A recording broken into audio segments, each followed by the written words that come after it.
Is that the one? Probably? Yeah, perfect.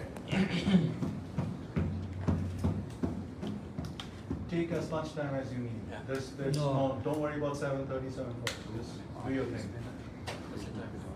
So it's just exactly you starting now. I'll set it up.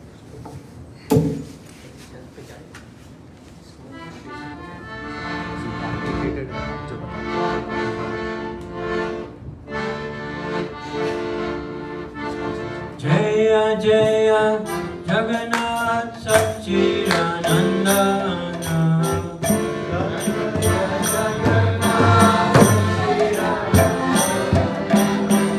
Jaya Jaya Jagannath Satchidananda.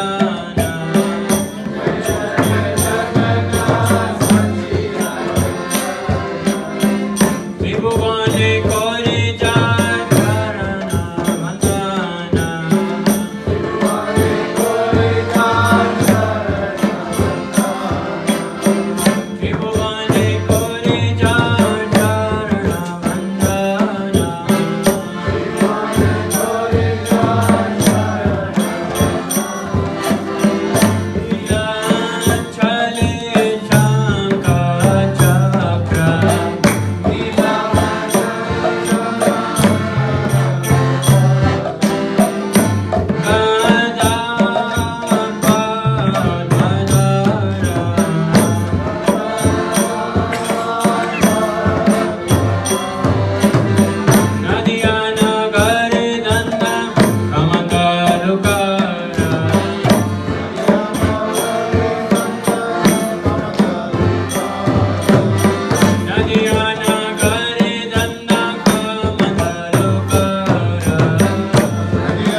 the translation there? Maybe one person in the audience can read each verse translation in English.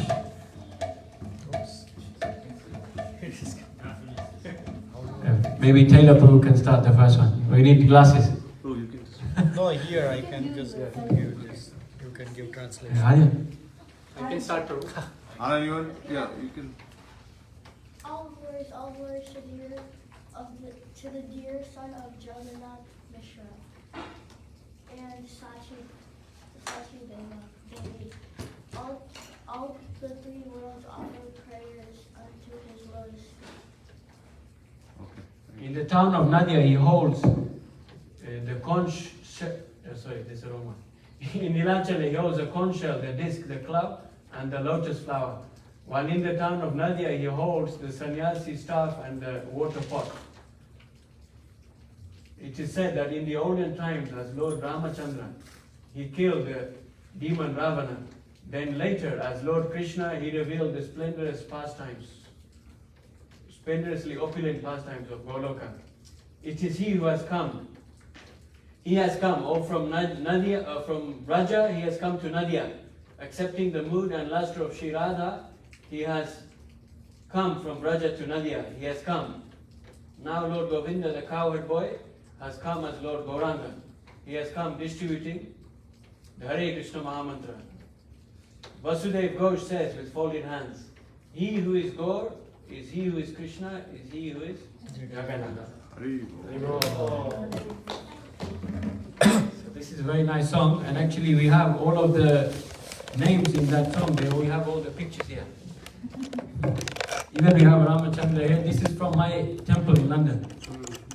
Yeah, the second one from the right. And Bhakti Yoga. Jew. Oh, that's Juhu. Yeah. Looks like the same like altar as Mana. It's the same design. It's the same design. I was thinking the deities don't look exactly the same, but the altar is the same. So maybe it's an old photo, but he's saying it's Juhu, right? Yeah, Jew. Okay, Juhu. In London we have also Sita Vaishnav. And this one on the right, Jagannath? Where is it? This I don't know from where it is. Maybe Melbourne? No. I don't know. So could be in Mayapur. In Jagannath temple in Mayapur? I don't know.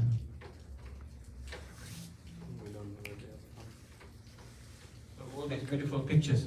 So this bhajan is very nice because it's showing the connection between all of the different forms of the Lord, the different appearances at different times, different places, and showing the different activities and the personal effects that the Lord used during those pastimes. So it's very important when we think about spreading and sharing the knowledge of Krishna consciousness that we remember the mood of Lord Chaitanya. So that's why I like to sing that song. So I'll do some pranams. Om Agyanati Mirandasya Gananjana Shalakaya Chakshurmilitam Yena Tasmai Shri Guruvai Namaha Namo Vishnupadaya Krishna Prishthaya Bhutale Srimate Bhaktivedanta Swaminiti Namane Namaste Saraswate Deve Gaurvani Pracharine Nirvishesha Shunyavadi Paschatya Deshikarine Jai Sri Krishna Chaitanya Prabhu Nityananda Sri Dvaita Radhara Shivasadi Gaur Bhaktivinoda Hare Krishna Krishna Krishna Hare Hare Hare Rama Hare Hare Vanchakalpatruyasya Krishna Patitanam Pavanebhyo Vaishnavebhyo Namo Namaha. So today's topic is the importance of distributing books, the importance of the Sankirtan Yagya.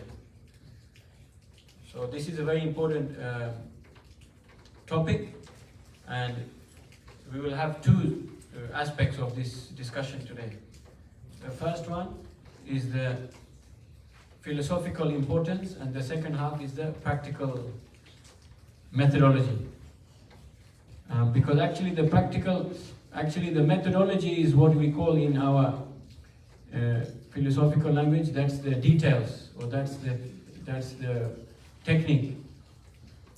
But more important than the detail is the principle and the mood. So we have form, and then we have the principle, right? So when you have understand principles properly, the form automatically follows. So when you have mood, then you have the form. there's the same principle behind sadhana bhakti.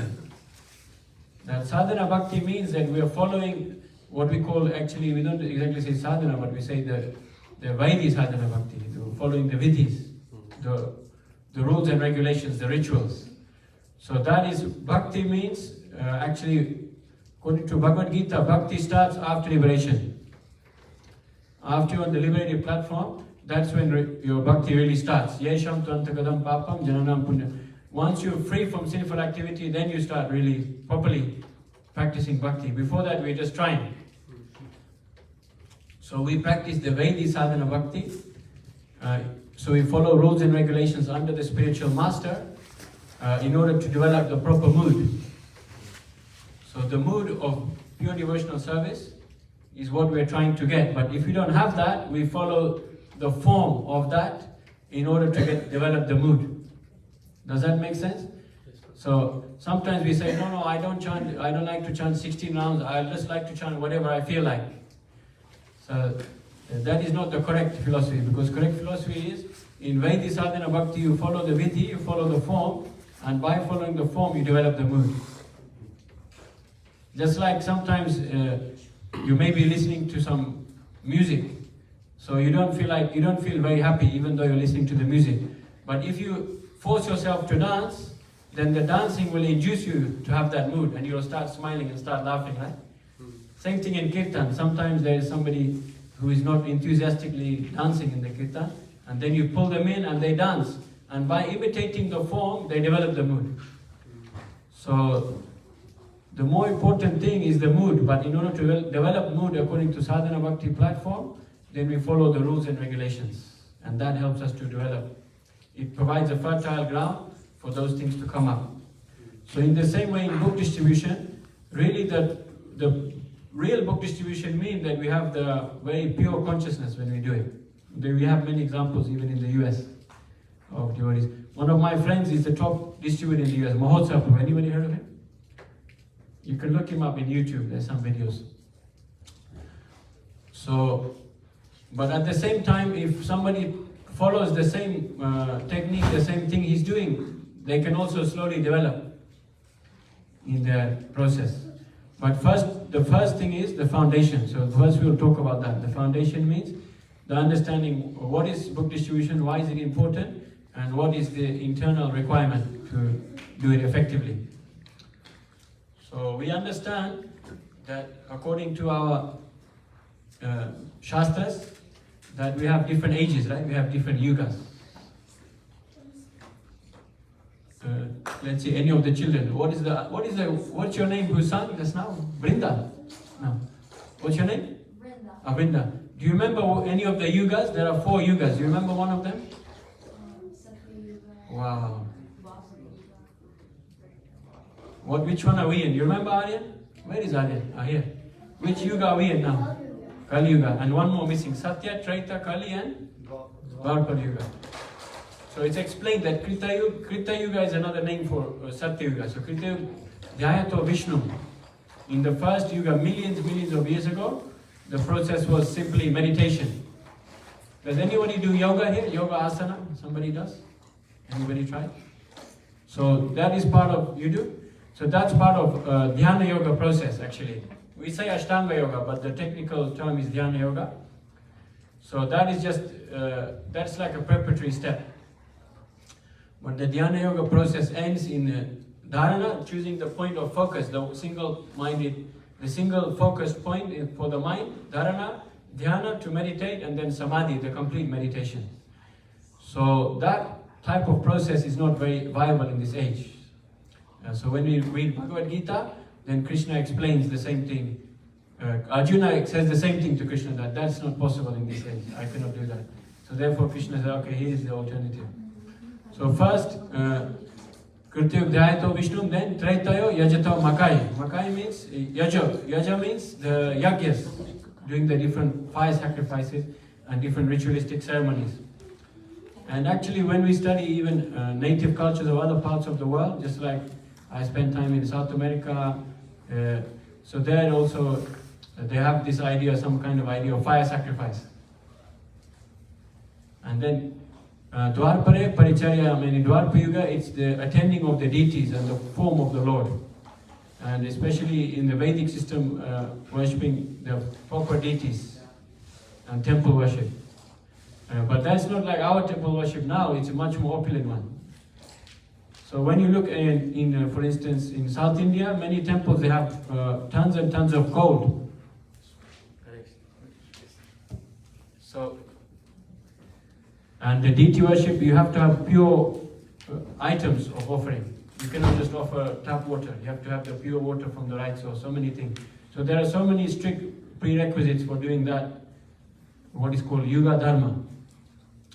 But in this age, we understand from Srimad Bhagavatam that Kalo Doshani Dairajan Asti He Kon Mahan Guna Kirtana Deva Krishnasya Mukta Sangha Paramrajet. Oh, there is your brother? Arya? Friend? Your name? Nice to meet you. So, in Kali Yuga there are so many problems. We cannot meditate because our mind is jumping from here to there, right? Does anyone have experience of that? Two hands up. Two hands. And now it's exacerbated even further by social media, by cell phones. Cell phones is the killer of the focus of the mind. Nowadays even the modern, what you call influencers and modern inspirational speakers, they're talking about the importance of focus, importance of dhyana, how to focus the mind. I was watching one video a few days ago. It's a viral video on the internet, and the man is saying, maybe some of you saw it, I don't know.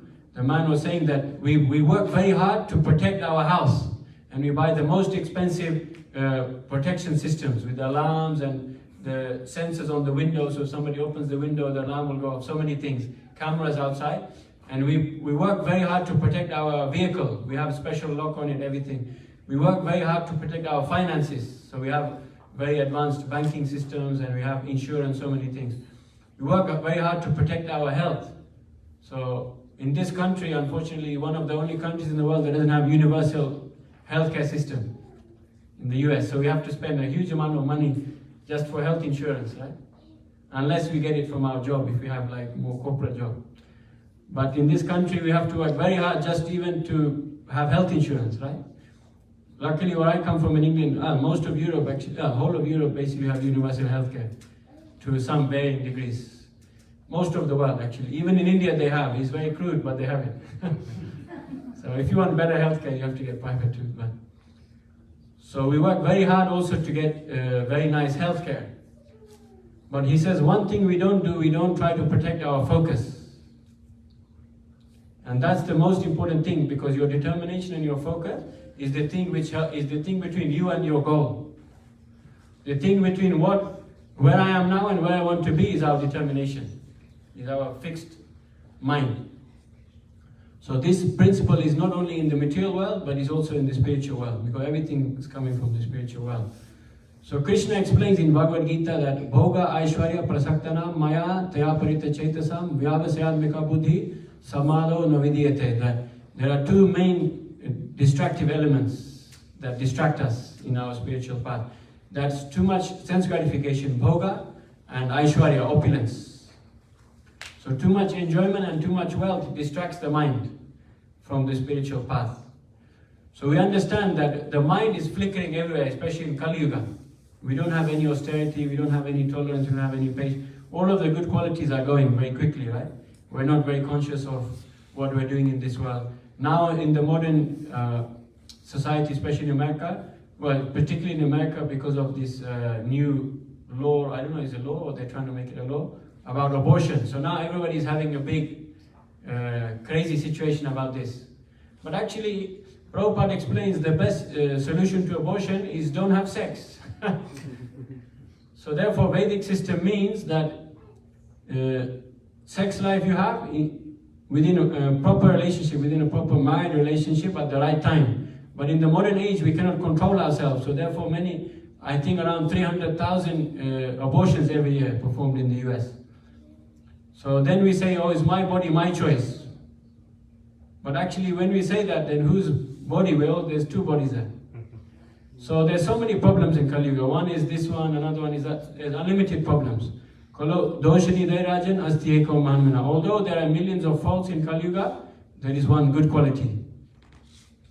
Does anyone remember what it says next in the verse? Somebody remembers? Kirtanadeva Krishnasya. That you have the chanting of the holy names, you have the chanting of the Mahamantra. And that is the thing which will help us.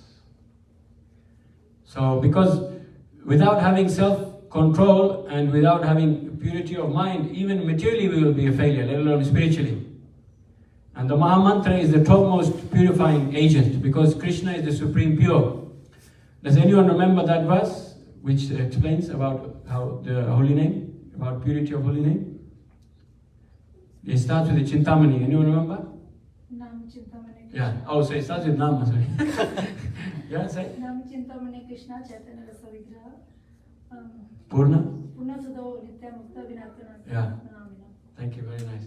So the holy name is like a touchstone. It's like Chintamani and also Purna Shuddha. It's very pure, the complete pure thing. So by associating with the pure thing, then we also become pure by association. Just like when you associate with the fire, you become very hot.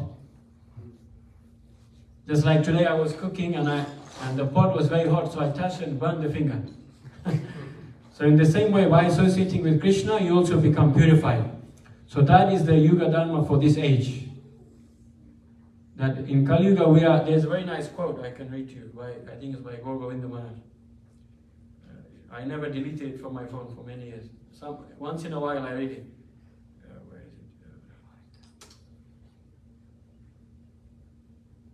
My God, there's too many pictures here. There you go.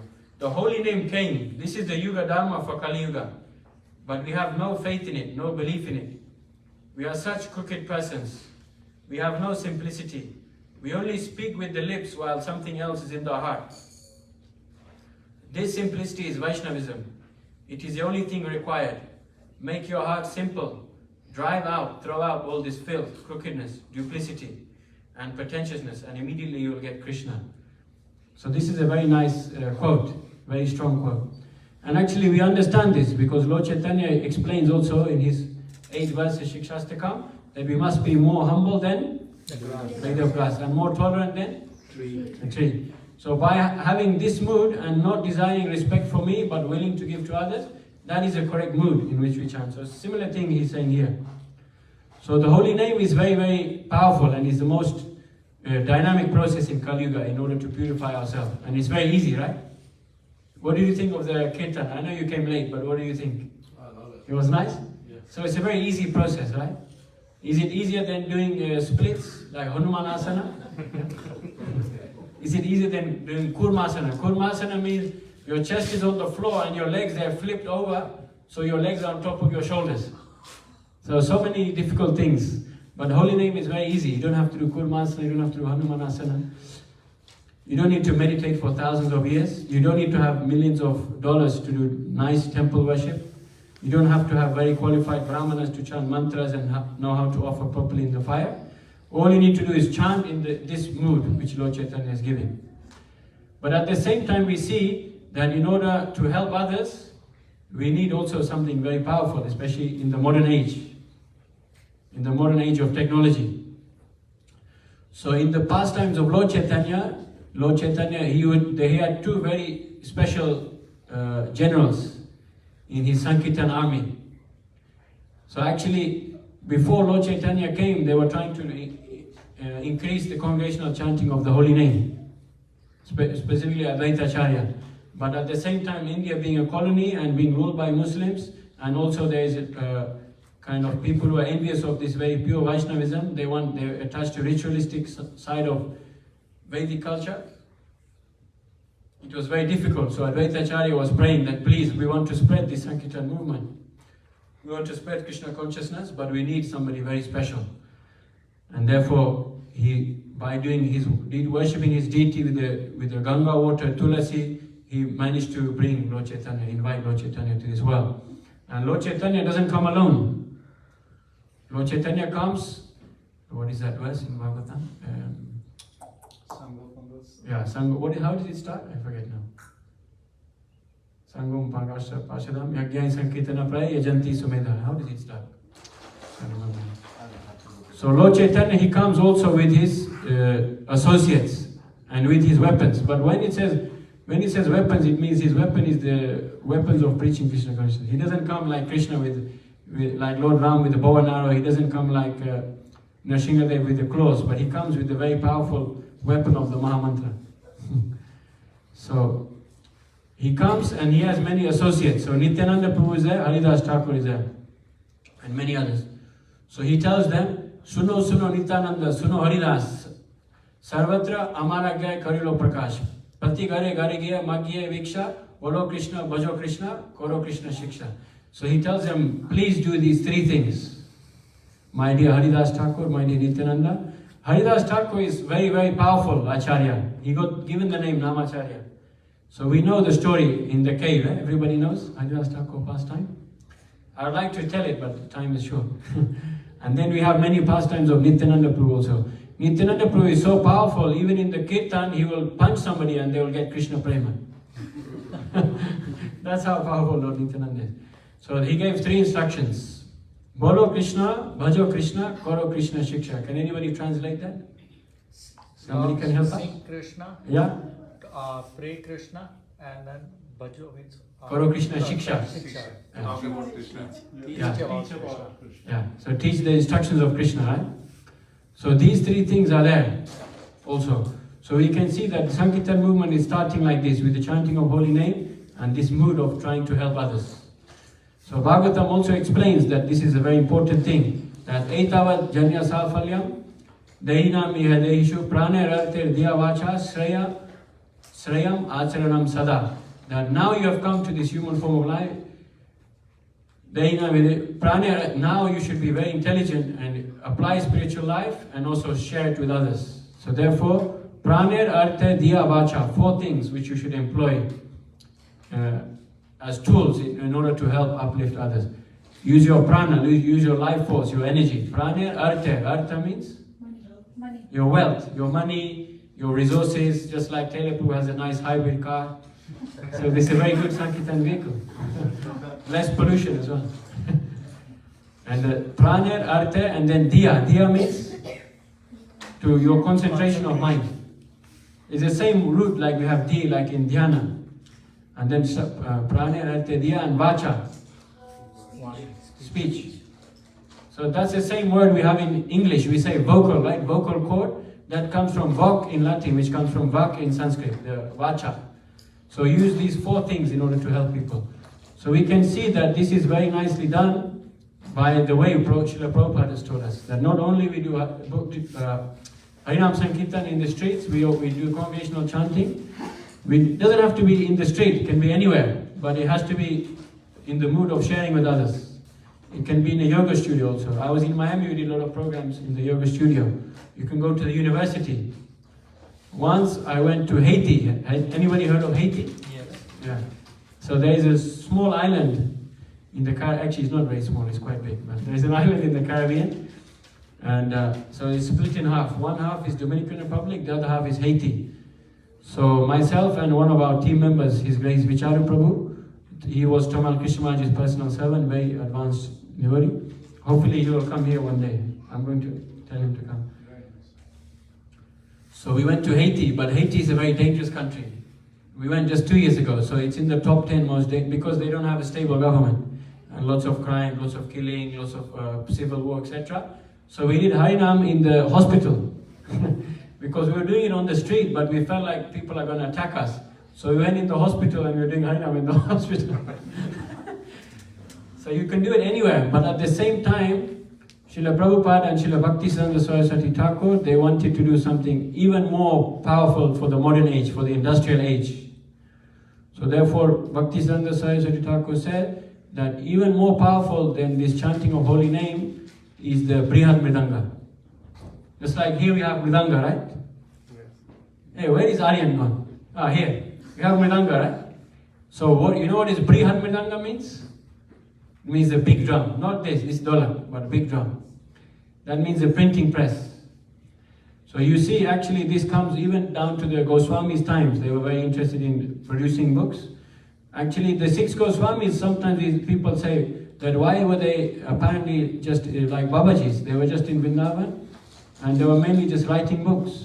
So it seems like they didn't have that mood to go out like Lord Chaitanya told, Prati Gare Gare Magye Viksha, that Priti Vichi Achidoto Nagaradigam. Every single town and village you go, you share this knowledge. But they were sitting down and they were being very scholastic. But why? Because they knew that these books in the future, they will be spread by the millions. So since the time of six Goswamis, then we have Bhaktivinoda Thakur, he wrote books. Even in English he was writing books. And then Bhaktisiddhanta Saraswati Thakur started printing en masse. And if you see Gaudiya Math logo, they have a printing press. And in his temple, right behind the deity's kitchen, deity area, they have a printing press right behind. And he used to make noise. And people wonder, why would this Maharaj put a printing press behind their deities, disturbing us, the sound? But he wanted to show that this sound is a transcendental sound. Because this is the Brihad Mridanga. And Prabhupada said that they think I'm just old man sitting in the room beating the drum, but they don't realize that the drum I'm beating is reverberating around the world.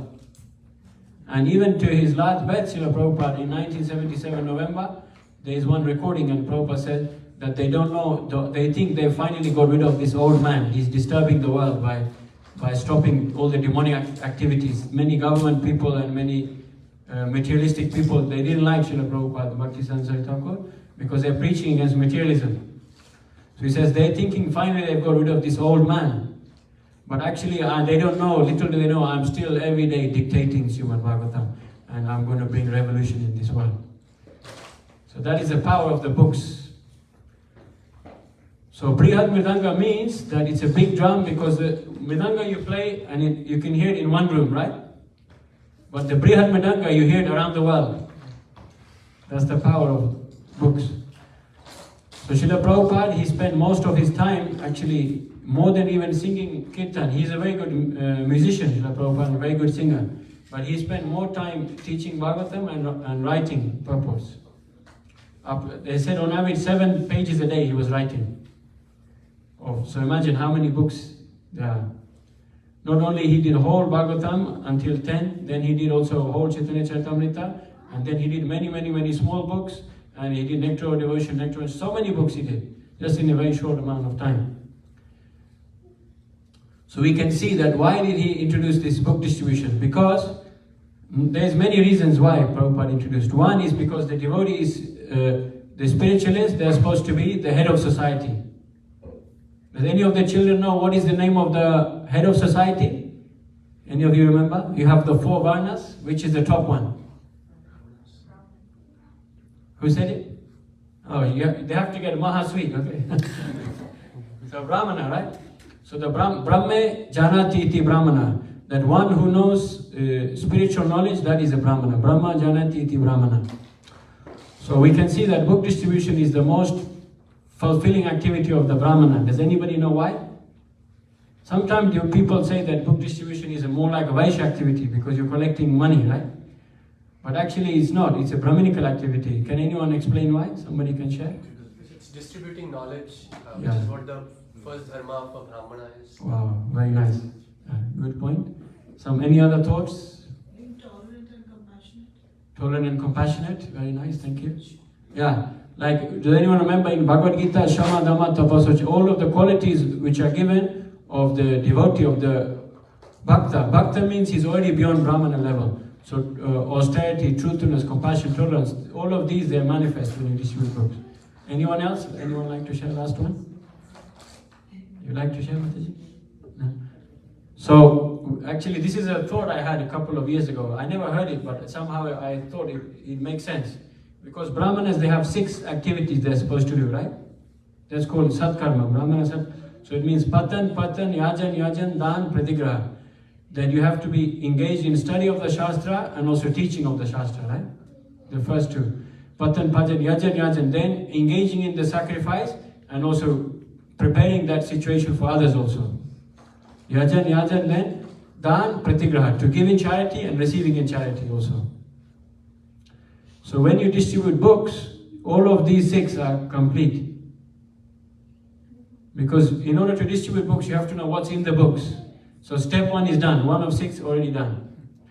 And then you also, by giving a book, you're also teaching Shastra. So therefore step 2 is done, Patan, Pajan. Then Yajan, what is the yagya for this age? Sankirtan. So, what does a Sankirtan mean? When we say Sankirtan, right? So what does Acharya say? Jiva Goswami explains what is the meaning. That what is it? He gives in his sandarbhas. It's called Bahubir Militva Kirtyati Iti Sankirtan. Bahubir means when many people come together, right? Bahubir Militva Kirtyati, to glorify the Supreme, Iti Sankirtan. That is the meaning of Sankirtan. So what is the best way to glorify them? To have these books. And Prabhupada explained that these books are written Kirtan. So Yajan Yajan is also complete. And then giving in charity and receiving in charity is also there, right? Because you're giving a book and we don't sell the books, but we say, you take this book and you give a donation. Somebody maybe gives $1, somebody maybe gives $1,000.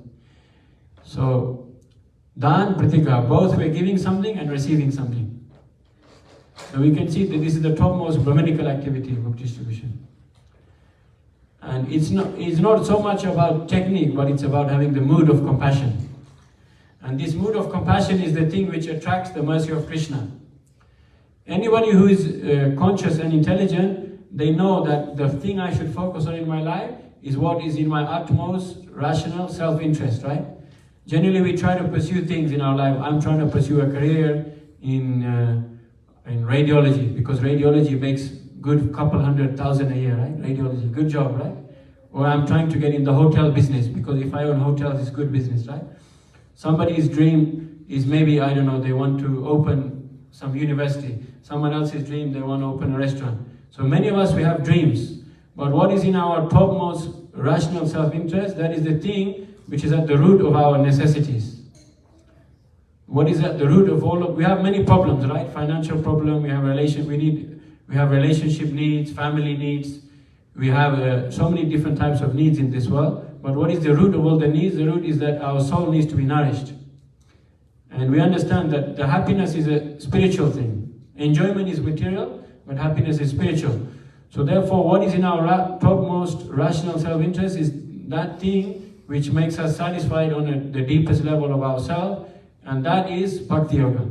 That is the connection, the reconnection between plugging back in to the mains, in the mood of service to the Supreme Lord. So we can see that when we have this kind of activity, the best way to help others is also to give that knowledge. So you're doing the best thing not only for you, but for others as well. So that's the importance of book distribution. So what is the time? 7 minutes already in next part.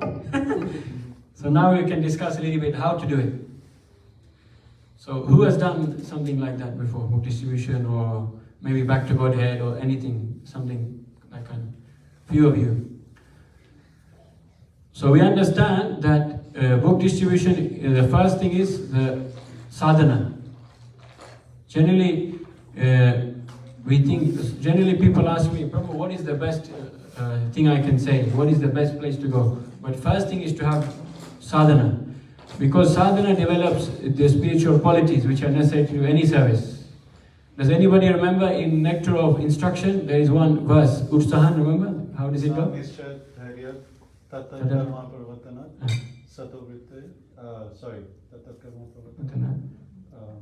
Even I forget. Something is Satovritte, yeah. So we have all of, in what is translation? Somebody would like to give, or I look up here? Somebody remember? Utsahan is enthusiasm, Nishchay, determination, Dhairya, patience. Tat karma pravatanat is know what to do, or not to do. What to do, what not to do. Something Sangotyaga. Sangotyaga is reject material association. Relationships. Yeah. Satovritte, associate with the same people. Shadve Bhakti, these 6 things, Bhakti Prasiddhyati. These things, 6 things enhance the Bhakti, devotional service. Wonderful, thank you, Prabhu. So we can see that these 6 things, those are what you need to distribute books. You don't need anything else. Because this is just part of Bhakti Yoga. This is the cherry on the cake of Bhakti Yoga, is to do the Yuga Dharma, right? The Yuga Dharma means the prescribed method of connecting with the Supreme Lord in this age. So that's the cherry on top of the cake. So if we follow these 6 things, even whatever we do, any service, it requires the same thing. Sometimes we have how-to questions, right? Prabhu, how to become humble? Prabhu, how to become determined? Prabhu, how to chant? So all of these how-to questions, you can give these 6 things. This is the answer to all of them. All of these come by applying the process of Bhakti Yoga. And I heard in one lecture, they asked Bhakti Vikas Maharaj this in London. He says these how-to questions, the answer is associated with devotees. And by that you get enthusiasm. And everything else comes. So even me, when I first started book distribution, I was very shy. Now I'm very extrovert, right? I'm giving lecture and doing kirtan, so many things.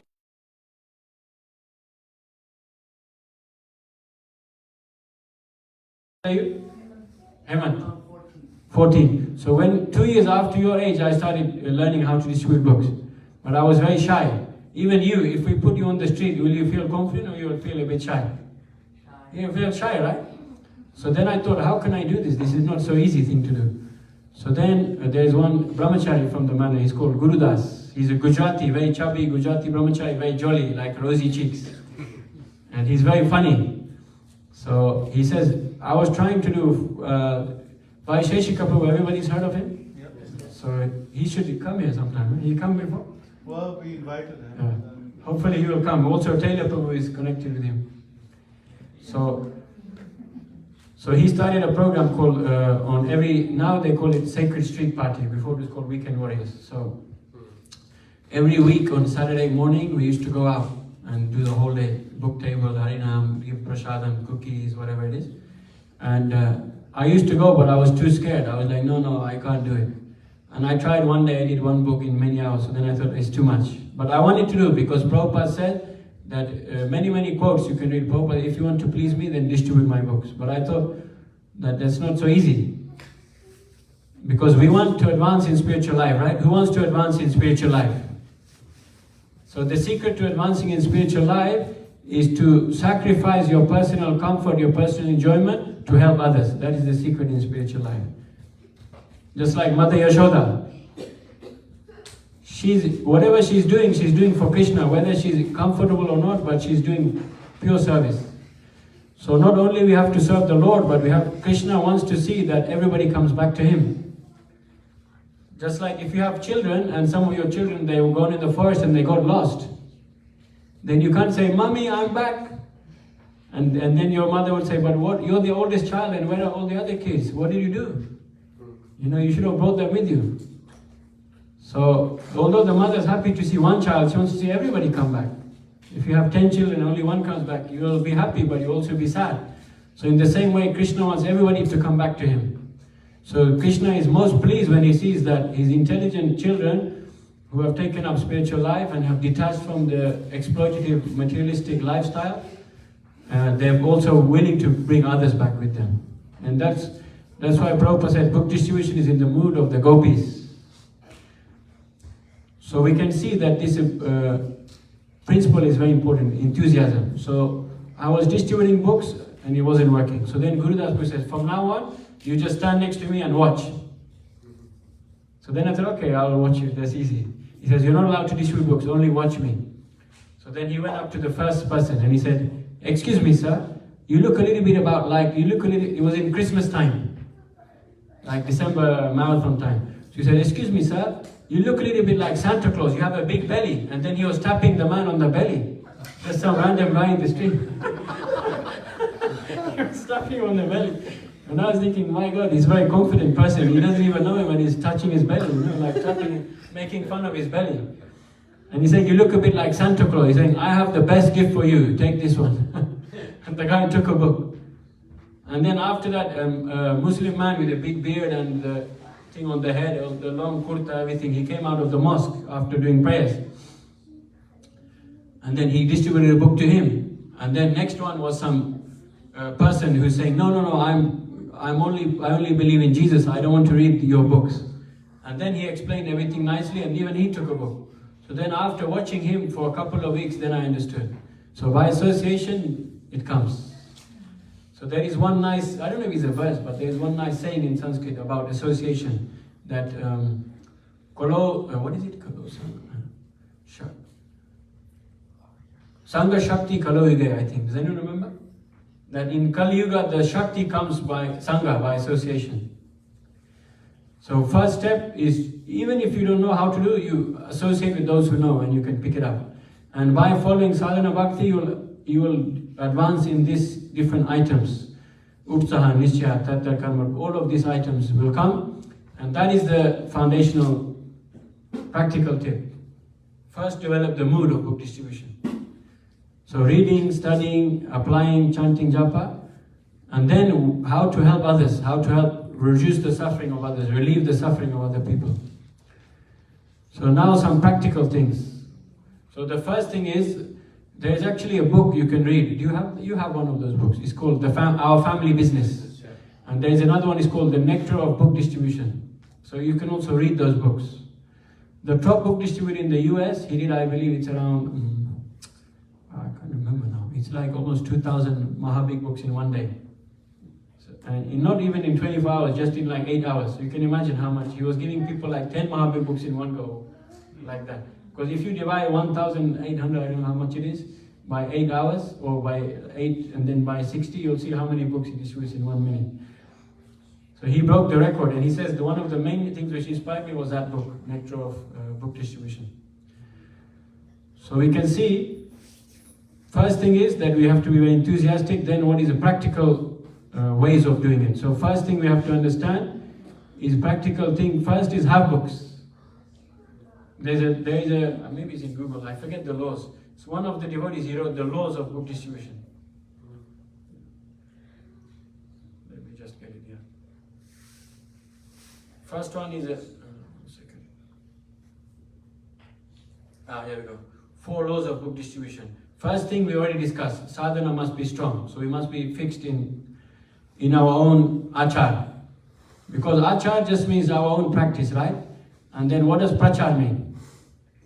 To share with others, right? But the words are linked, right?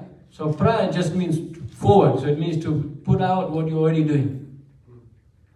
So Lord Chaitanya, he glorifies Haridas Thakur, that he says that some people, they act very nicely, but they don't preach very nicely.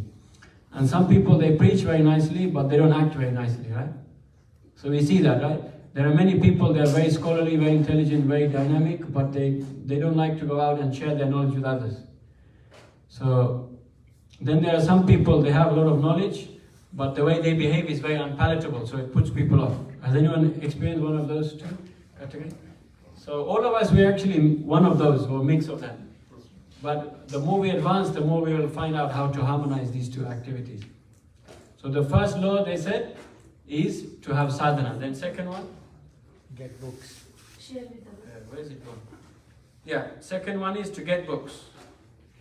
So that's very important. So there are different types of books, right? We have Bhagavatam, we have Chaitanya Charitamrita, then we have many small books, we have many medium books. We have small is like Raja Vidya, is like there's many small books. Then you have like a medium one, like Perfection of Yoga also is small. Chant and Be Happy is like a medium. Ishopanishad is like a medium. Nectar of Instruction is like a medium. The small, medium, big, and Mahabig. These are 4 categories. So it's divided by page numbers. How many quantity of pages you have. Then we have many big books like Science of Realization is big one. Journey of Self-Discovery we have. And then Teachings of Queen Kunti we have. There's many. Kapila, there are many books. And then big ones we have like Mahabig. We have like Bhagavad Gita, Srimad Bhagavatam, like individual volumes. Whole Bhagavatam is set, that's even more. So we have many categories, right? So the first way, if you want to share this knowledge with others and help to uplift the lives of others and also to attract the blessings of the previous acharyas and of the Lord, first thing is to always be in the mood that I'm ready to give at any time. Just like even I was in a plane just, when was it? December 2020. So I was on the airplane going to Colombia.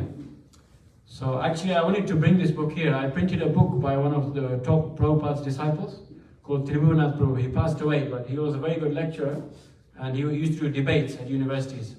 And he was very intelligent, like very scientific. So I had that book on my table in the aeroplane. Like, you know, the table when you pull from the seat. And I was on the aisle and then nobody was in the middle, and on my left there was one lady, like maybe 40-year-old lady. I didn't even look at her, I just came and sat down and then did whatever I was doing. And then I put the book there on the table. Then after a few minutes she says, "Excuse me, sir." She says, "What is this book?" She said, "It looks very beautiful." The book is called "It is Consciousness That is Searching." It's like Bhagavad Gita lectures. So, and the picture is very nice. It's Tribhunath Prabhu in Africa. He was very big festival devotee. So he would book like a big hall, like a theater or university hall. And in this picture, he booked a football stadium in Malawi, in Africa. It's not like American stadiums. You know, the American stadiums is like they're, I think, biggest in the world probably. But it's like still very big, maybe 10,000 seats. I don't know. American stadiums, they probably have tens of thousands. I don't know. So he booked out this stadium, which is maybe 10,000 seats. And many people came and they did many hours kirtan, lecture, and they gave everyone free prasad and free books. So in the cover of this book is him speaking with a whole crowd of people around him in this football stadium. So she saw it and said, "This is very interesting." So then I showed her the book, I explained what I'm doing, everything. And then she took the book and then she gave me a donation. And this lady then, I said, "Okay, nice to meet you." I said, I'm coming here for 1 week, I'm doing some programs. If you want, give me your information and then I can invite you to the programs. Because on the plane there's no internet. But I said, when I land, then I will go home and I'll get internet, I will send you the information of the programs. So then she gave me her name, like Instagram name. And then I put the name in Instagram and she's one of the biggest, you know, like in America you have like jewelry companies. Like what is the name of Swarovski, this one, that one, right? What are some names? Anyone can say? Some jewelry companies? Bulgari, David Euroman, Yeah, Bulgari, and then? Tiffany. Tiffany. So there's so many, right? So this lady owns one of, maybe she's the biggest even, I don't know. I don't know so much about her. But I just saw online that she owns one of the biggest jewelry businesses in Colombia. So then I messaged her and then she said, "I cannot come to your program, I have something on that day." But then she invited me to her house to meet her family. Actually, her kids already were on the plane, but to meet them again. And then we had a nice prasad and we did a kirtan in the house. So you never know, just if you have books, anything can happen. So now she started chanting japa and she's very slowly starting to practice Krishna consciousness. So first step is to have books, just have it available. Just like Prabhu has a bookshop here, right? Just like sometimes I'm traveling, I don't have books on me and I feel like, wow, I could do a lot of books here, but I don't have them. So first thing is to get the books. Then second thing is, second thing is get books. Third thing is the more you show, then the more you can sell.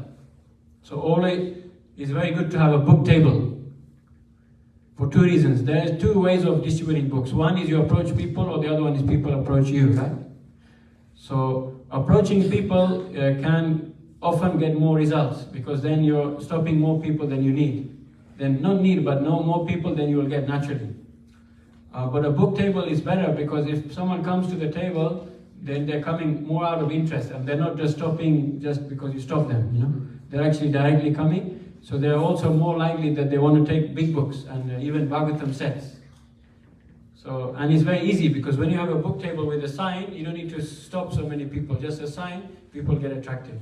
But you can do both. I generally actually do, because I travel, I generally do one-on-one on the street. So I stop people on the street and then I speak to them. But even more powerful, if you have the time, you have a vehicle, you have resources, you have enough space in your car, you bring a few boxes, you bring a big table and you fill the table with books, leaflets, flyer, maybe some prasadam, some small, I don't know, cookie, something, and some toys. Sometimes they give like bands, you know, like this kind of bands you wear on the hand, or different things. They give bookmarks, different things like that. Lollipops. What do you call them in America? Lollipops? Suckers. Yeah, something like that. So that's the next law. So that's also very important. And what I found once I was distributing books in Miami, outside of like a main train station. So I gave one girl a book and she was very nice. She was kind of young and she had like a dreadlocks, black girl, and very cool fashion, like fashionable person. And I think some different jewelry, different things like that. And I gave her one book and she said, "Wow, this is amazing, I love it so much." And then Krishna inspired me, show more. So I showed her more books. I had about 15 different titles. So 15 different books. And I said, oh, here's another one, and I have this one also. And he says, why don't you just take them all? So I gave her all the books, and she gave enough Lakshmi to cover all the books. So the more you show, the more people will take also. And now the new system in the US, which is the Atlanta team they're doing, like Mahotsapu and others, they started something which is called the stacks.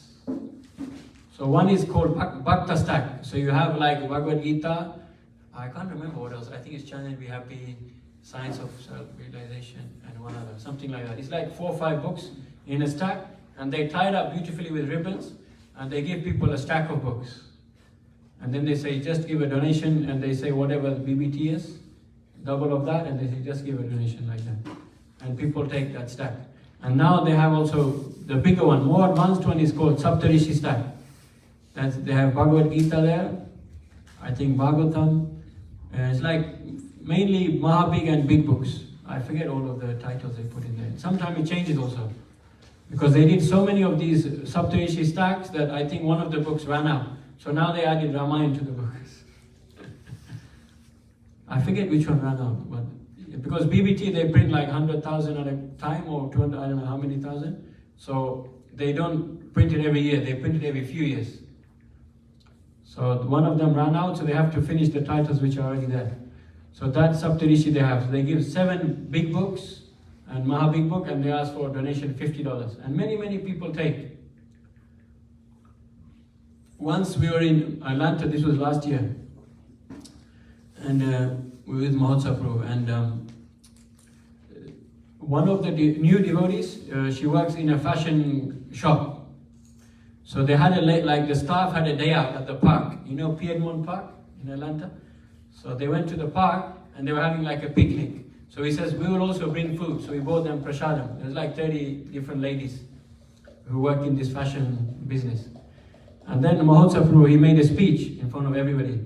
And he says that all of you, we were about 10 different brahmacharis, he said, all of you take one stack and show everybody. And we just from that 20-minute speech, around I think 15, 18 Saptarishi sets just in 20 minutes we distributed. So what is that? Imagine if it's 20 and it's times 7, it's 140 books. So he did almost 120 books just in 15, 20 minutes, just talking. Everybody took. So imagine. So the more you show, then the more you can distribute. That's the second point, which is very important. What is the next one? You must organize. Okay. It's good you have it because my internet is not working. Bye. Yeah. So the last one is organize, yeah? So the last one is also very important, is to be organized. Just like Mahotsapu, we organize everything properly. We cook the prasadam properly. We packed in the morning, we spent 2 hours packing these sets. And we were thinking that everyone should take one of these. Nearly everybody took this Saptarishi set. So you have to be very organized. You have to know what is the weather like. You have to know where are the people. That's like you can go to university, but you have to know what is the time that students are there. It's like I think at the moment now it's very quiet, right? Exams, or is it over now? It's over. Yeah. For till like when? September? They're all on break. They all did their exams now. I know, but some people have summer school. Maybe when does it start? August? That's like next week or the week after. Oh, very soon, yeah? Yeah, soon. So you have to know, maybe if we go this week it's quiet, so we have to know which week to go. Or you have to know which is the best street, where is the best spot, where can you put a table, where can you not put a table, do we need to organize a permit?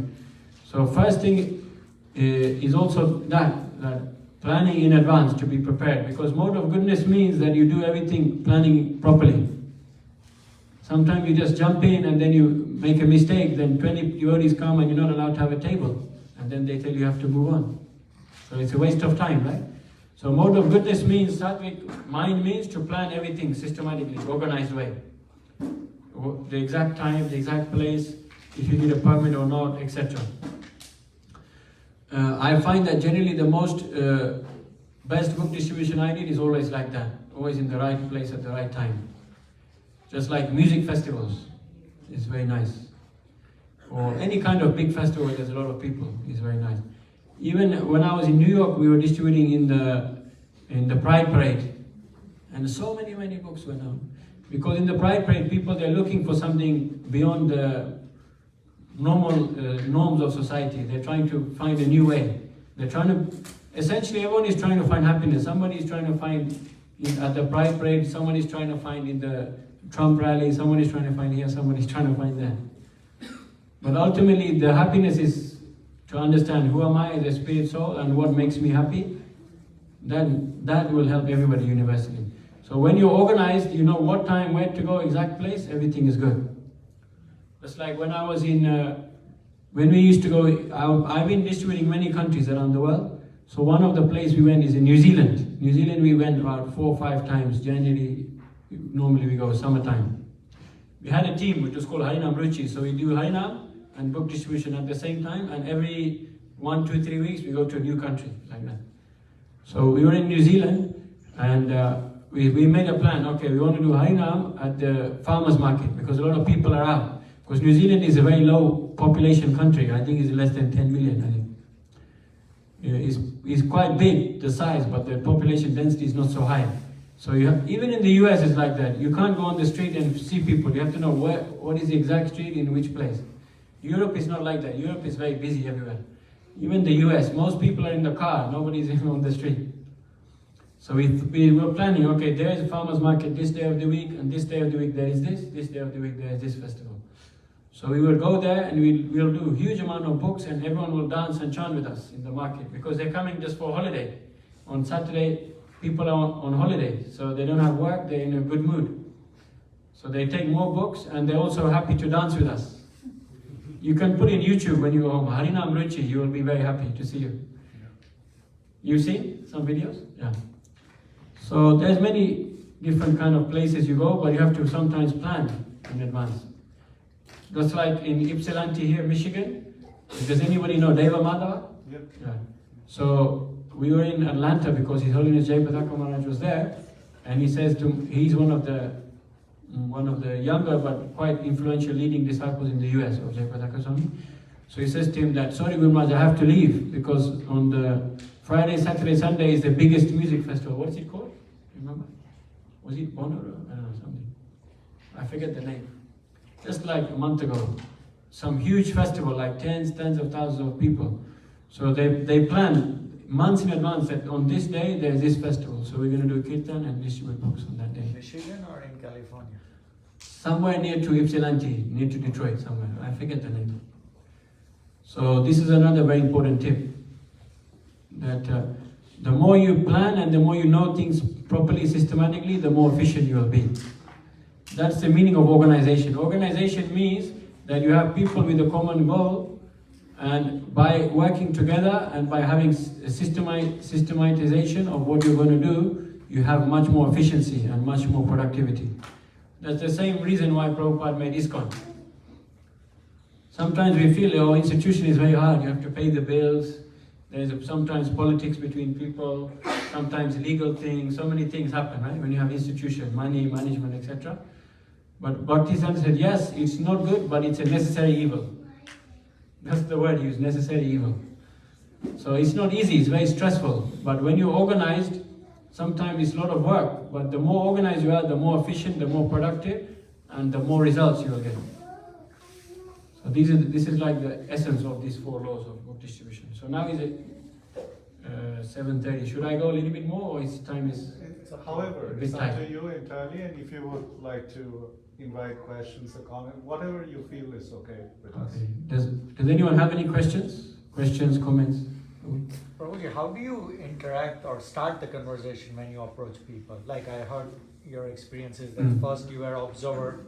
Yeah. And Oh yeah, this is a good point. correct. Like how, in a way, let's say I'm at farmer's market or I'm at Whole Foods or some organic store or yoga studio, for example. People are trying to express. But then people have a way also, a smart way, like they hear you, but they say I have to run or I have to go, and they don't want to hear. So how do you start? Just like a couple of starters that can ignite something. Thank you, good question. So, once they asked Prabhupada this, and what is that verse? Chaitanya Chandra, I forget the verse.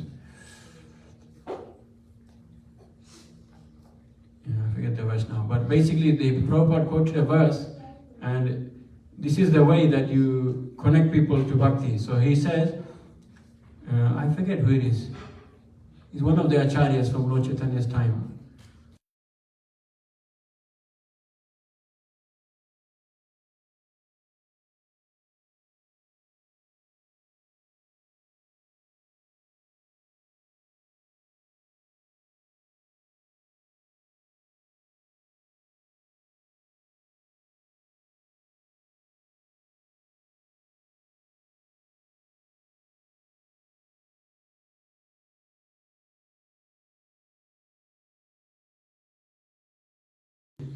Because the relationship sets the tone for everything which precedes what you're going to say. So first thing is, you have to be very happy and jolly. Because if you come very low energy, nobody's going to feel the good energy, right? So Prabhupada says that if you're not happy, then you're in Maya. That's what I heard in lecture by Tiruna Prabhupada. Prabhupada said that. It seems like a very simple thing, simple quote. If you're not happy, then you're in Maya. Which is true. So that's why it is very important, as we quoted from Nectar of Instruction, that you have to have this enthusiasm, determination. And when you have that, people, they will feel your energy. The more sadhana you have, the more clean your heart is, the more pure you are, people will naturally resonate with your energy. So first thing is you make relationship. So generally the best way is to speak to someone and tell them something you appreciate about them. Because it's very hard to stop someone directly and say, here, this book is for you, because they don't know you, they don't feel anything towards you. So why are they going to stop for you? Just like, let's do a test here. If somebody, random person, stops you on the street, like, I don't know, they may be working for Salvation Army or something, and they say, excuse me, sir, hello, they have a big, paper that they're writing stuff on. Who normally stops for them every time? Who has stopped for them more than 10 times in your life? Who has stopped more than 5 times in your life for them? Say one at least. Even me, I almost never stop for them. So, because we're always busy, we're always in a rush. Generally, or you're on a busy street, means you're probably going to some shop, or you're going to the car park, you're going to a restaurant. So people, they don't really want to stop. If they wanted to stop, they wouldn't be in a busy place, they'll be relaxing in the park, or they'll be at home on the sofa, right? Or they'll be in the cinema. So generally, in the modern age, people are very much in a rush. So if you just try to immediately give them a book, they're not in the mood for it. Unless they're very desperately looking for it. But in general, people are not. So first thing is you stop by relationship. So you say, my friend, you look very spiritual. I like your necklace. Is that a mala? Or you can say, excuse me, you look very educated, sir. You have a nice suit. What is your job? So first thing is you appreciate the person, but not just like a line, but genuinely what do you see about the person which you like? Genuinely you have to say. And that helps to develop relationship. And then they say, okay, this person is not coming to disturb me, he has a good mood, good feeling towards me. There is different ways. Generally I like to do like that. The best way to stop people is also body language. You have to be very confident, not like just looking shy. You have to be confident and welcoming with your body language. Then people naturally, they will be ready to listen. So that comes more from the mood, because me, I don't say the same thing every time. I've been distributing books since, independently, I think since age 18, I will go myself and do.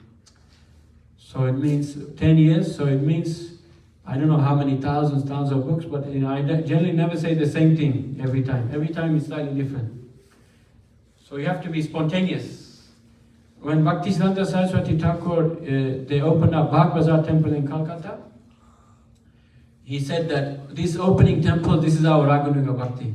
This Prachar, this is our Raganuga Bhakti. Because generally, most of the Gaudiya Vaishnavas were Babajis at that time, and they were talking about Raganuga Bhakti, that they would try to do the sadhana of trying to understand what is your swarup, and your guru gives you Siddha Pranali, initiation, this is your swarup, and you try to develop that mood internally and you're emerging in the lila internally.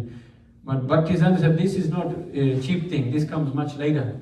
But because people want everything cheap, they are giving it very prematurely to people. So Bhaktisiddhanta said, no, that's not Raganuga Bhakti, this is our Raganuga Bhakti. Because Prachar means you have to be spontaneous, because everyone is different. So you have to relate to everybody differently. So just like if I see you, I will say, my friend, I love your hairstyle. You look like a brahmachari. And then they will, I won't say brahmachari obviously if you're not Indian, I will say you look like a monk. And then they will laugh. Or I will say to you, whoa, you have a beautiful hair, you look like Johnny Depp. Or someone. Or whoever it is, I will say to her, I love your t-shirt, unity. I'm a yoga teacher and yoga means unity. So you have to relate to someone. I heard a new one, which I never heard before. I was in Union Square just now, and a few days ago, and there's one of my friends from England, he's called Kelly Kanana. He's a very expert singer with a guitar. And anyone heard of him? You can look him up, he's very nice. So, he was a brahmachari for about 5-6 years, and his main service every day distributing books in the UK. So he said, he will go up to people and say, hi, I'm from England. And I was like, whoa, normally you say something about them to them, but he's saying something about himself to them. So he will go up to people and say, hi, I'm from England. And people are like, whoa, you're from England? And they're like, why are you telling me? So it's so random, people are like confused. But it's also interesting because, England is a famous country, you know? New York has a hangover of England. Yeah, they also have a hangover of England. So you cannot do that everywhere. If you say that in, I don't know, Texas, maybe they won't care. So, but it's just the principle that you have to somehow relate to them. Even if it's opposite of relating, it's like opposite, it's like reverse psychology. Like, hi, I'm from England. So naturally they're thinking, oh, I'm not from England. Well, I'm from here. So, but the main thing is relationship. Whatever you feel inspired, it mainly comes from enthusiasm. So when you're enthusiastic, whatever Krishna will inspire you to say. Once I went up to, I was in South America, and I went up to one lady and I said to her, excuse me, we're giving out books to all the people who look like they're suffering, and you look like you're suffering a lot. Very intense thing to say, right? Yes. And then she says to me, how do you know? She says, I'm very depressed. And she took like 2-3 books. So there is not any formula. You have to, if you're in the mood of surrender and the mood of prapanna, then Krishna will guide you what to say. Just like in New Zealand, in the farmer's market, there was a man and 2 children. So I said to him, sir, we're giving out these books, chant and be happy about meditation, because we want people's mind to become peaceful and happy. And then he said, sorry, I'm a strict Christian, I don't read any other books. And then I said, sir, don't worry, this is not some other scripture, it's just a book about meditation, don't worry, you can take it, sir, don't worry. And then actually I didn't say sir. Generally only in America you address people as sir. In other countries, in England you don't call people sir much, we lost that culture. But I was saying to him that, yeah, you should take this book, don't worry, it's about meditation. And he says, no, I'm a Christian and I believe that Jesus is the only way. Jesus is the only way, truth and the light, and nobody comes to the Father but through him. The normal verse which people quote from the book of John. So, which incidentally is, according to all major universities, the least historically accurate book in the Bible. So we don't know for sure even exactly what he said. But at least people, that's the favorite quote which modern Christians like to quote. So I said to him, yeah, that's very good, you're quoting that. It's a good example. I was very strong with him. Normally I'm very soft, but Krishna can inspire you to do anything according to time, place and circumstance. So I said, it's very good you're saying that, because this is showing me that you do not have a balanced reading of the Bible. Because when you look at this quote was not in the permanent tense, but it was in the present tense. Present tense we don't have in English exactly like in Spanish or Latin America. You have yo estoy and yo soy. So yo soy means like my name or my nationality or like my ethnicity, right? Because that you have for your whole life. But when you say yo estoy, that refers to a temporary state you're in the present. Like I am hungry, right? Your name is not hungry, or you're not the personification of hungry, right? You are just experiencing a state of hunger. So in the Greek, it's in the present case, not in the permanent case. We don't know that in English because we don't have that, it's lost. Many grammatical things are lost in English. So actually Jesus didn't speak Greek either. When you read the book of John, he's making many jokes and he's using puns, but Jesus didn't speak Greek, so the puns only work in Greek, so it's kind of funny how it works. So I said to him that you're quoting that quote, which is from the least historically reliable book of the Bible. And not only that, but it was in the present case, not in the permanent case. And on top of that, Jesus said that in the context of him to his disciples. And although he didn't preach very long, he only preached for 3 years, which is pretty short career because of what they did to Jesus, unfortunately. If he stayed longer, he would have been able to teach much more. So people got less confusion later on. So I said to him that because of that, all of these things, they don't match up. Like Jesus did not, there's no evidence he said that to the public. But it seems like the first thing we will represent is that.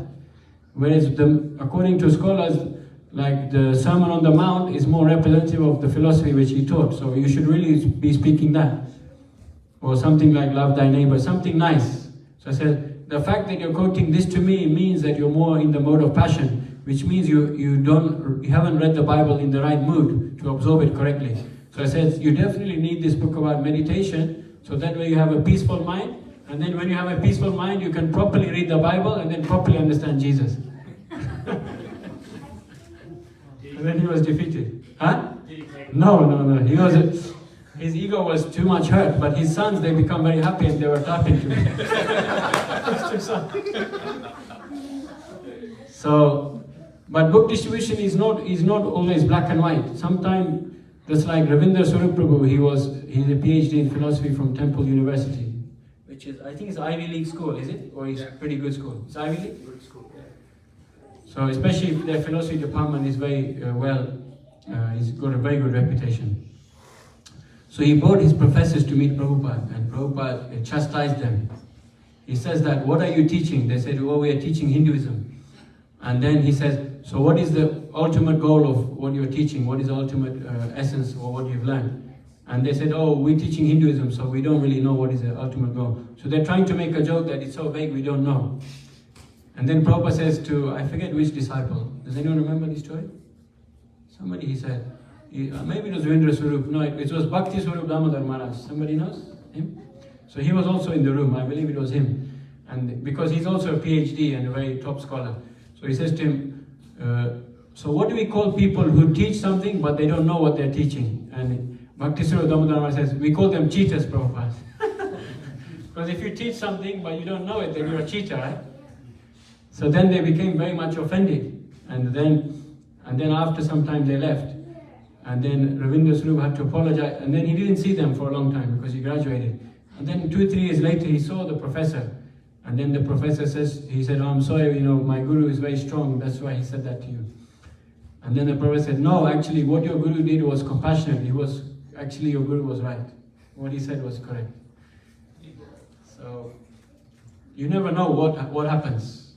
But ultimately, the generally exchange should be very sweet, and we should try to always give a nice impression. But sometimes we have to debate. Sometimes happens. People challenge. Just like I was recently, where was I? Somewhere recently, in Europe, I think. And I gave a book to somebody, and they says to me, no, I don't want this book. I think God is nonsense. I think it's a useless idea. I'm a very staunch atheist. And then I says, don't worry, I used to be atheist too, but then someone told me something. And he says, well, what do you mean? What is it? And then I said, somebody told me that atheism is a logical impossibility, so it's not rational to follow that. And then he said, what do you mean?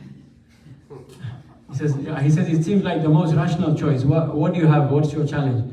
And then I said, because atheism means that you do not accept God, right? You don't accept that a God exists. And the meaning of God is omniscient, right? He's Sarvagya, He knows everything. So if there is no God, then there is nobody that knows everything. So if there is nobody that knows everything in this world, nobody exists that knows everything, then nobody knows if there's a God or not, because nobody knows everything.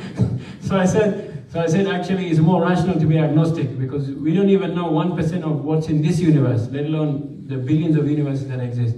And because of that, you said, oh, that makes sense, and you took a book. So sometimes you have to debate also, because people who are more intellectual, they want to be convinced. So you have to have a relationship, sometimes maybe you have to make a debate, and it's a sandwich formula always, because Prabhupada says that these books we should distribute for Lakshmi. We are not like Jehovah's Witness that we give everything free. Prabhupada says that if you give it for free, then people will take it cheaply and they may throw it away in the bin.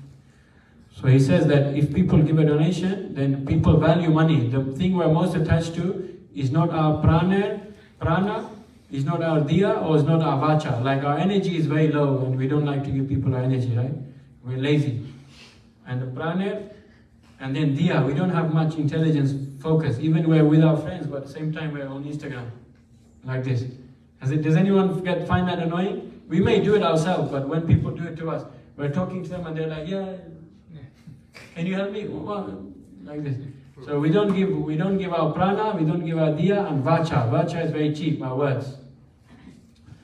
Has anyone had experience that somebody gives their word and then they break it? So, and probably we've done the same as well. We won't embarrass ourselves, but probably we've done the same. So prana, diya, vacha is very cheap. But one thing in Kali Yuga people they're still very attached to, which is prana and artha, the wealth. So if people give Lakshmi, then they will take the book very seriously, Prabhupada said.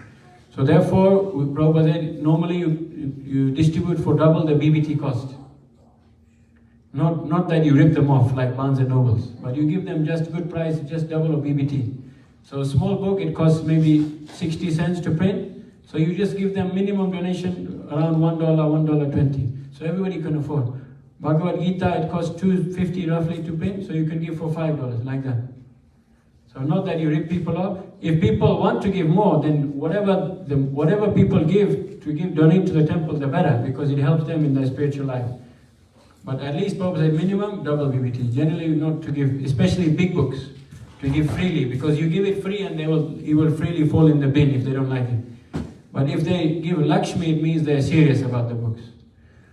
So, but it's a sandwich formula. First you make a relationship, you explain the book, and you explain, in the beginning you say, hello sir, nice to meet you. You have a beautiful blue shirt, it reminds me of the sea. First thing, make relationship. Then you say, in order to make your smile permanent, because many ups and downs will come in life, we're giving out these books about meditation and how to chant mantra, so it makes your mind peaceful and balanced, connected with the spiritual energy.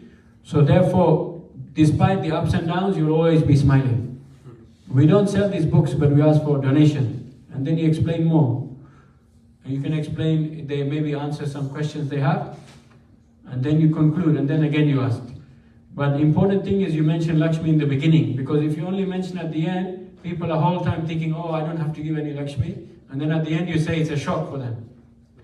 So it's like a sandwich formula. You say in the beginning, then you put the ras inside, you put the content inside, philosophy, then again you mention Lakshmi at the end.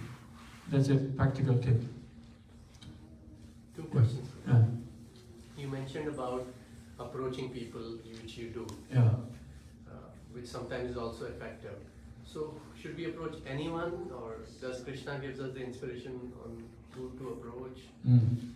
What is your thought on In the beginning we can be more selective, just based on our comfort level. But ultimately the mood of Lord Chaitanya is to give to everybody. There's nobody, it's in this Lord Chaitanya 5 features, there's a nice verse. I don't know, somebody can find. That these fruits must be given to everybody without discrimination. Somebody remember? There is one that says Jared Dako Tare Tako. Yeah, that's another one. That's a different one. Anyway, it's okay, it takes time. Thank you.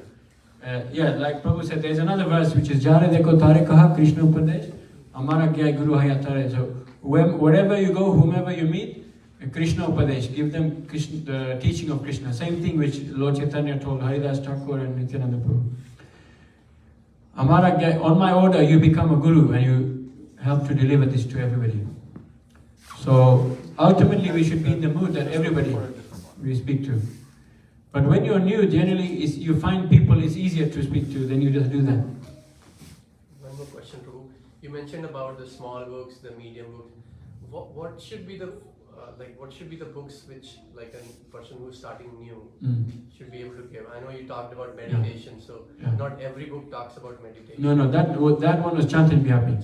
So that's two things. One is organization, right? So say you're distributing book, but you only have a backpack, then you cannot carry so many big books. So generally I carry most, depends on how many hours I want to distribute, how many people I want to help. But you know, if you have less space and you have a weight restriction, you can take more small books, because then you can give books to 100 people instead of 5 or 10. So, but ideally big books is always the goal, because the big books means more knowledge, more content there, more things for people to savor. And ultimately Bhagavad Gita is the top to give. Top, that especially for people who are very serious. If not, you can give science, self-realization. It's also same, all the topics there, but it's a bit lighter. It's not so intense. Bhagavad Gita is very intense. If you're not a philosopher, you may not understand everything. So you can give that.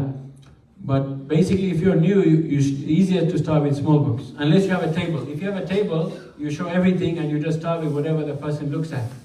And you ask them, I have this, I have this, I have this, which one you like? You explain all the books and tell them which you like. But if you're meeting people one-on-one, then it's easier to start with small books. Because small book you can give free also once in a while. And small book is very cheap, so people give $1 donation, it's enough to cover the cost. If somebody is new and they want to do Gita, maybe it's not so easy. And then the more you get experience, the deeper you can go, and then you can start experimenting Bhakti style. But generally, the US being one of the richest countries in the world, and people are accustomed to buying everything at an expensive cost. Like even gas now is expensive, food is very expensive. I think of all first world countries, the US and Canada, the food is more expensive than Europe and Australia, New Zealand, like that. But I've been traveling, I see the people are used to spending too much money here. It's a lot of things. So here is not a problem, people have, especially in the US. So you don't need to do even small books when you experience, just you can do big directly. But big and mahabig. But in the beginning, just to feel, to start, you can do small, but you can quickly come to big. When I go to, for instance, I was in the Philippines. So Philippines is a very poor country. So I hardly did any big books. I was trying, but nobody could, give enough donation to cover the cost. So I will do mainly small books and magazines. Or like in Fiji Islands, we were in Fiji Island. This is South Pacific Island near to Australia, New Zealand. It's 50% Indians, 50% native people, but it's also not so rich, so it gives more small books.